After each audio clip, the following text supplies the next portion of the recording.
Problem with being problematic. Get the light beam on me ready for electrostatic. Don't you step into this box if you're not batting. Then my gang got tools. You could call them boy crap, man. This gang got rules, man. You better watch your passes. This ain't none. What's going on, guys? This is TotallyBlitzed FightClub. Today we're introducing the new spectrum of our show. We're talking boxing. And to talk boxing, of course, I got to have the one and only Marcus Primetime with us. Introduce yourself. You know what I'm saying? What's going on, man? Marcus here. You know, we're talking boxing. Hit finally. Yes, sir. Ready to kick it off with a good little card at the Garden. Yeah, man. Shit, you know, Paul Pick'em Winham here. I'm not really big into boxing. I'm a UFC man through and through. Football, basketball, almost any other sport. So this is gonna kind of be kind of fun with this one-on-one because I know boxing is your bread and butter. Yes, sir. Yeah, man. I stick to boxing. I watch it most of the time. Every fight I try to really catch for real. But shit, you already said it. This what we're breaking down today is the fight happening this weekend, the 19th of March in Madison Square Garden, the mecca of all sports. The Berlanga versus Rolls main card. Shit, talk to us, man. This is gonna be like, how big is this card right here? No, it's a big fight for the prospects. I feel like Top Rank just put together a good little card to really showcase the prospects. They had three big prospects with Keyshawn Davis, Xander Zayas, and Edgar Berlanga, but Keyshawn pulled out due to some sickness, not COVID though, but we'll see. April 3rd. I think they rescheduled it for April 30th for him, so he'll be back soon. But that's a quick really turnaround. Is it always like that in boxing where if you don't fight on this card? These young guys right here, like, they like to fight every couple months. And like Xander, I'm pretty sure he just fought. I can't remember. I can't exactly. It was not that long ago. Like, he's been fighting consistently every couple months, and he likes to get on he's always on the undercards if you pay attention. So, and Keyshawn Davis fought not that long ago under Lomachenko's undercard, which was a couple weeks ago. But no, these young guys like to fight often. So they become the big dogs and the champions when it slows down. Got that young bull mentality. I feel them. Yeah, man. Yeah, they trying to climb up the rankings. Well, before we get this cracking, I mean, shit, this is since our introduction episode, I had to pour something special. And, you know, since there's so many Puerto Ricans on the card, I had to go out and get some tequila. Yes. Cheers. First boxing bout. But before we jump into the fights, you already spoke on Keyshawn Davis ain't going to be fighting here. He's another big prospect that you were telling me about.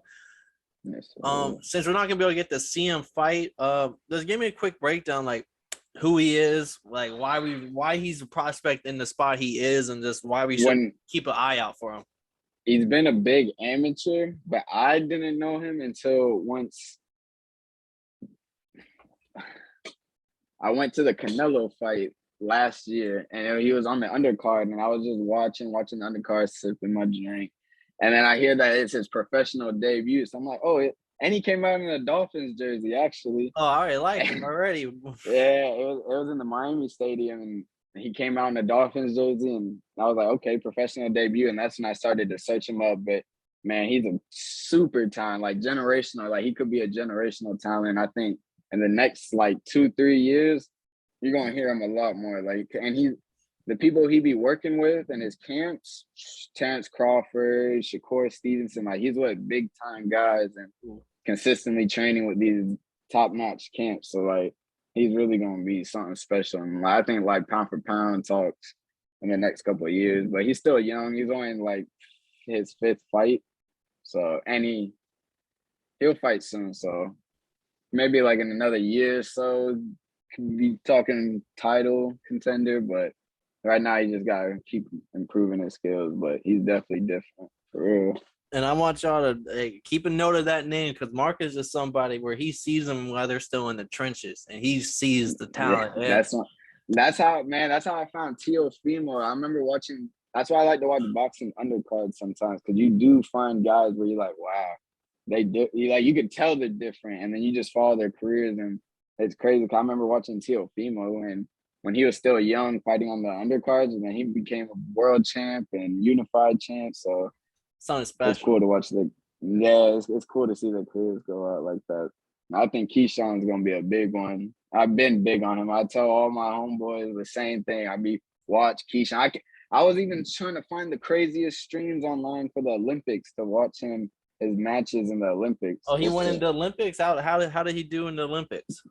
Well, he won silver. He lost in the championship match, but he lost to a good fighter, a Cuban fighter. Like, I think he went back-to-back gold, so that was a solid. Cuba is known for their combat sports in the Olympics. Yeah, their amateur boxing's pretty good.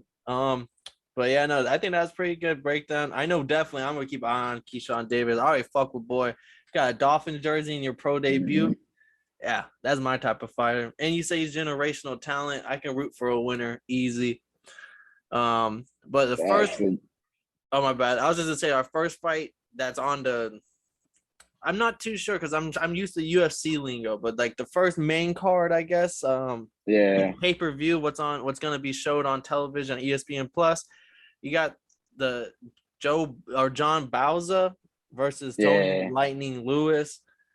Tell me a little bit about John. That's another Puerto Rican, but I'm not too much on his background, but I know he's an undefeated prospect. So 16-0. I know. He's 16-0, and I've been hearing a lot about him, and I see that Top Rank loves to put as much Puerto Ricans on the card as they can. So they're gonna have Puerto Ricans in every fight. So this is another big Puerto Rican young prospect that I think he's gonna put together a good performance. I think he's coming off a knockout performance too. I think he had a nice little knockout again on the Lomachenko card, which wasn't that long ago. Yeah, no. From what I have dug on him in my brief research, is he's known for his going the distance, going to be a decision fighter. But he's coming off of 2 back-to-back knockouts, and that's just kind of like, I guess that's they're kind of making that a big deal. Is that a big deal to kind of change your, like, if you're known for one thing, you start doing something else? Is it sticky? Yeah, definitely. I'm not sure about what he's doing in his camps. Like, I don't know if he changed trainers or anything, but definitely if he's showing improvements where he can showcase his power, definitely that's definitely a step up, and climbing the ranks too, and just catching people's eyes and stepping up your game. I don't want to discredit his combatant, Tony the Lightning Lewis. He's 29-4. He's a experienced fighter, but he hasn't fought since 2020, which is over a year ago.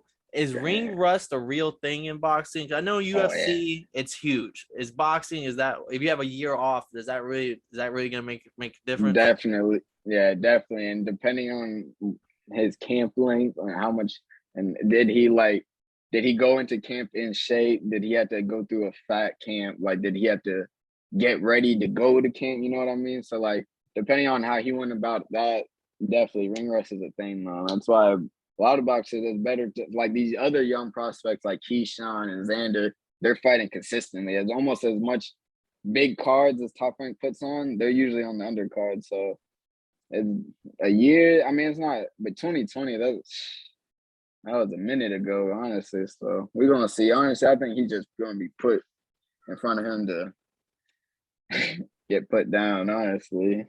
To make him make his record look good. Yeah. Well, to give Tony some credit, he has beaten 3 unbeaten fighters in his career, from what I found out. Okay. So he's spoiled a few parties, and this is the first televised fight of the night. It sounds like you already know who's gonna win, but do you think there's a possibility that Puerto Rico's fun is gonna be ruined early into the night? The thing is, I've been to a couple of these Puerto Rican events, man. It gets crazy. So I don't know what. Is the other guy American? Yes, or he's Canadian. Okay. Nah. I mean, like those Mexico versus Puerto Rico. Man, those be the fights to watch. Those are the ones you never know who's gonna win. But I'm gonna have to rock with the Puerto Rican for real. Hey, man, you already know. This is how we coming on this side. Yes, sir. Whip it out. Should put it somewhere, but I don't have nowhere to put it right now. But yeah, on to the next one. Another prospect we talked about a couple times, Xander Zayas. I hope I'm saying his name right. Fighting Quincy Chico Lavalis, and at 154. This is Sorry, man. Xander's special, man. He's gonna be special. He's young. He's only 19. But yeah, and then on to the next fight of the night. Another Puerto Rican, Xander Zayas, 12-0, fighting Quincy Chico Lavalis at 154 for the not co-main event, or I guess the co-main event. yes, sir. Shit. From what I know is that Zayas arguably was 2021 prospect of the year. Mm-hmm. Tell me why. Tell me about this kid. He's only 19. Man, his skill set is unbelievable for his age. Honestly, when he looks like a mature fighter. Like, you can see it in his game. Like, you're gonna see, like, he can put together great combos. Like, you could see crispy combos. Like, he works the jab. Like, he does everything correct. Like, damn near. Like, his bag is deep. So, like, just watching him is so fun to watch his fights, because, like, just watching him work, and he'll go upstairs, downstairs. Like, he'll work the body. He just breaks fighters down. Like, yes, sir, man. He starts breaking the body down. He'll go up, down, and he puts together his punches really, really well. So that's why I really like watching him. And I seen him fight in person, I think, once. But I watched a couple of his fights, obviously live. But I like watching him in person, because, man, he's a crowd favorite. Like, he has a lot of fans, and especially when he fights down here in Florida, Kissimmee, when he has his Puerto Rican fans, which I think is going to be big in the Garden. So it's going to be definitely live for him and Berlanga. But Xander is definitely big. And the one thing I really like about Xander is his, like, he's only 19, but you could tell he's got a big frame. So, like, he's going to grow into his body. And I think he's going to be able to climb those weight classes and win belts in multiple weight classes and become a dominant middleweight. And I think he's going to be special, too, for real. Well, I'm not here to spoil the Puerto Rican party. Hey, don't forget, I got the flag right here. I'm not here to spoil no parties. I'm just here to point out some things. Quincy Lavalis is coming off an upset win in the bubble against Clay Collard. And do you think maybe are we looking over Quincy? Is it in the works for maybe? Because these are some big odds. Nah, you can't ever look over a fighter, obviously, because, I mean, it's boxing. At the end of the day, it only takes one punch, for real. So I just asked that because Zayas at the presser today, actually, at the presser, he said he's just looking at him as a stepping stone. And I don't know. I took it a little I was just like, I don't know how people take things in the world of boxing, but to be called a stepping stone, I feel like that's a little bit disrespectful. Definitely disrespect, man. But we'll see, man. If he can come in there and not let the hype get to him, and he just focuses on the game plan that his camp put together to defeat Xander, then he do you, man. But, like, he just got to really block out the noise and not really follow the hype, because everyone's expecting Xander to put on a crazy performance. I personally like this fight because there was this little subtle things like calling him a stepping stone, but he called him a stepping stone after Quincy said he doesn't believe Zayas is developed enough into a 154 pounder.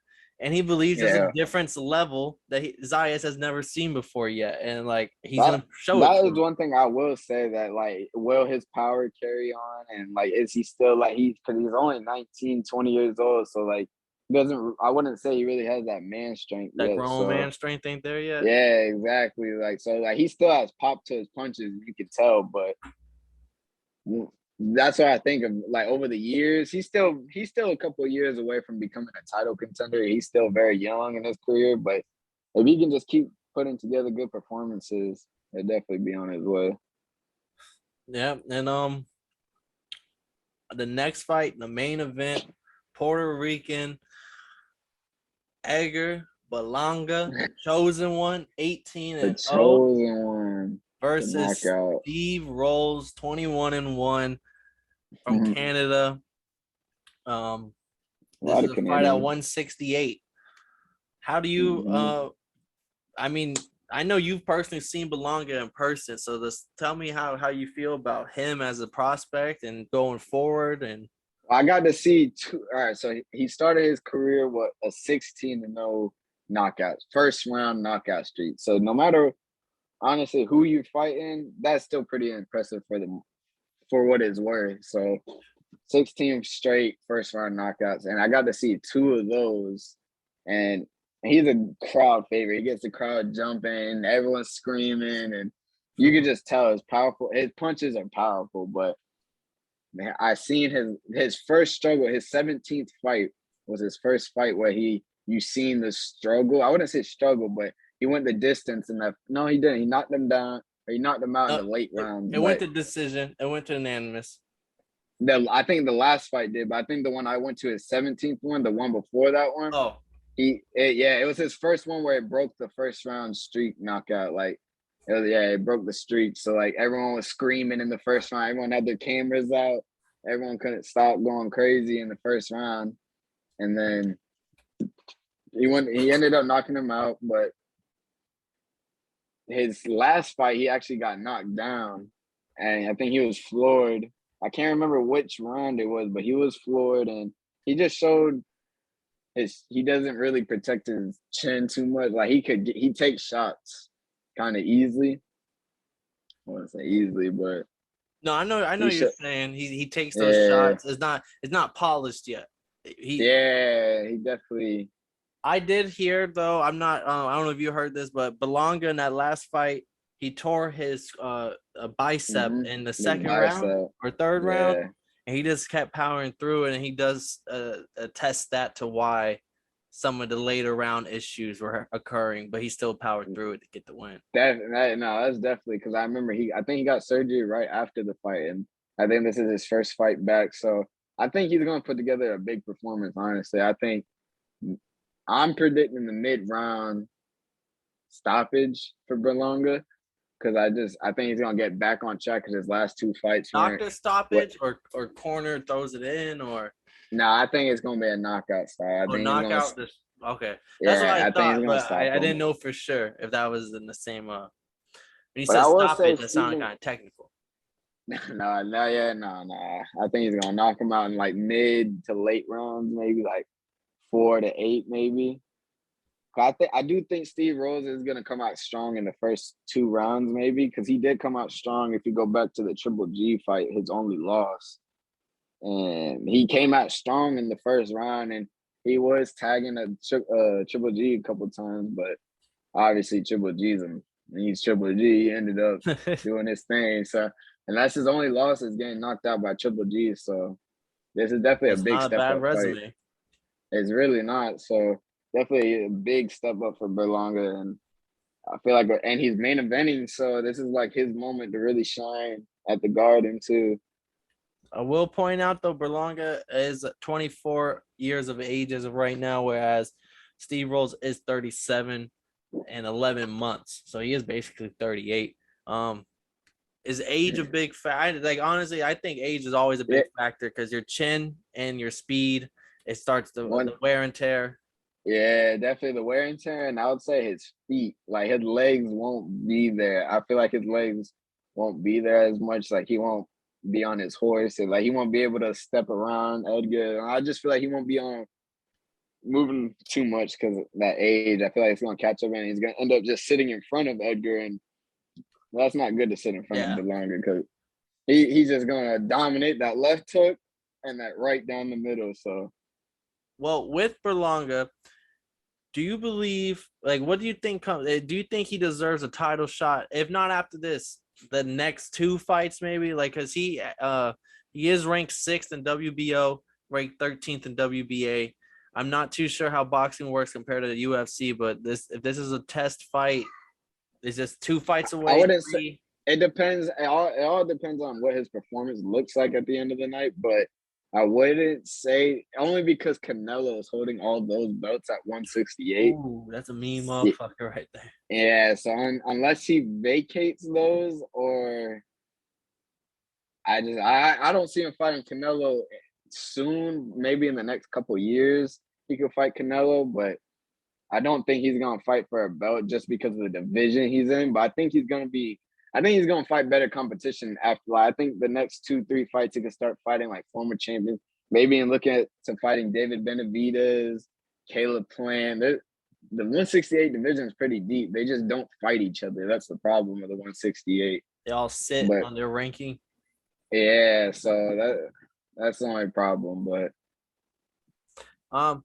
well, before that, I mean, you already said you think he's gonna win. Me personally, at the way these odds are, I might just throw $1 or $2 on so like Steve Rolls. I mean, his only losses to Triple G, and if I'm checking, I have the odds like right in front of me.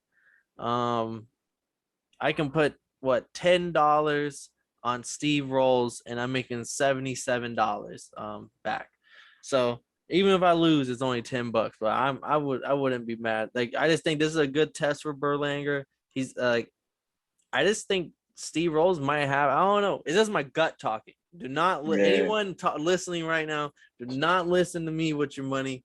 This is just my gut, just talking like this man, Steve Rolls. Maybe he's being a little bit too much disrespected. He fought Triple G, and that's his only loss. Like, let me see what he got in the tank. Fuck it, man. You never know. But for you, the boxing guru himself, out of these 4 prospects, who's gonna be the biggest star when it's all said and done? Like 15, 20 years, 5 years, whatever. Like, who's the biggest prospect? And then who's the best prospect? Like, sometimes you're not a big star, but you're just you have the best refined skill. Like, okay, who's the biggest and who's the best? It can be the same person. I do want to point out another prospect on the card. He's on the lower. Keyshawn Davis' brother is also fighting on the undercard, and then also Jair Tucker, which is another young guy from Long Island. He's gonna be a name to watch out. But you said best prospect that's gonna have the best future in, like you said, the next 20 years. Is Keyshawn still considered in the list? Yes, out of the 4 prospects we talked about, Keyshawn Davis, Xander Zayas, Berlanga, and John Bouza. I'm not too sure. I definitely gotta go with Keyshawn Davis because I think Keyshawn's gonna be a generational talent, honestly, and he's just gonna be one of those guys that's different. You can see it in his game this early in his career, so like it's gonna be different. So just to watch his growth at this young man, he's only in 4 or 5 fights in it. If you watch the way he can work the body, it's crazy because like he's young and he has that killer instinct. Like when he knows he got you hurt, he goes after you. He has like that Terrence Crawford in him a little bit. And he got the best people around him. He got Shakur in his corner. Shakur is always shouting him out on Twitter. Like they be working. So I think he's gonna be the biggest pound for pound. Like I think he's gonna be on the top 5 pound for pound. Definitely in the next coming years, definitely like the face of boxing type. Right up there with Shakur. I also think Shakur is going to be up there too, but he's not a prospect.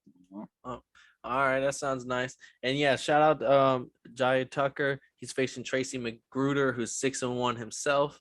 Jair Tucker 6-0. And then the brother Kelvin Davis is 24-11. He's a solid vet here, I guess, versus Philip Camachi 2-2. Yeah. Definitely, they both the Davises got signed at the same time. That was pretty cool. No, it is pretty cool. The family wealth at that point. Yeah. Well, shit. I think that wraps us up on this boxing. The boxing picks, not just picks. This boxing breakdown. We have Berlanga versus Rolls, the main event. It's happening in Madison Square Garden, March 19th. Talk to him, Marcus. Let him know. This is the boxing guru, everyone. This is the man. When it comes to boxing, don't listen to me. Listen to the other. Hey man, I'm not the guru, but I know a little bit. I only know a little bit, but we'll definitely check this out. Definitely the main event, man. Go watch the main event at least, because that's gonna be a big fight. But these guys are gonna be on future main events. They're gonna be selling out arenas eventually. They're gonna be on their way. this is just one of those showcases where they're really putting all the prospects on notice, where everyone's like, okay, these are the guys next up. But definitely go check that out. Soon, April is a big boxing month, so we'll definitely get some big fights in here. Errol Spence coming up, Charlo's coming up, Tyson Fury's coming up, Triple G's coming up. Definitely some big fights coming up soon. Canelo's coming up. Wow, that's one of my favorite fights. My favorite fight coming up is definitely hands down Shakur Stevenson, Oscar Valdez. That's April 30th, I believe, 29th, something like that. But that's definitely, it's just going to be a packed April. It's big fights in the next couple of weeks. So we'll definitely be back at it. Yeah, everyone buckle your seatbelts because April's right around the corner. And it looks like we're going to have a lot of boxing to talk about. And Yes, of course, sir. other combat sports in the Fight Club, UFC. Stay tuned. Friday, we'll catch y'all live. We're going to be breaking down the UFC fight coming this weekend. So this has been another great episode of the Totally Blitz Fight Club. This is Paul Pick'em Win'em Concha, and I'm joined with Marcus, man. You know what I'm saying? Prime time, whatever it is. You know what it is, man. Stop playing. Big boxing over here. And we'll catch y'all Saturday. Passing out the medicines. We've been on that rock star regimen, knowing that I'm heaven sent, higher than I ever been. I got a problem with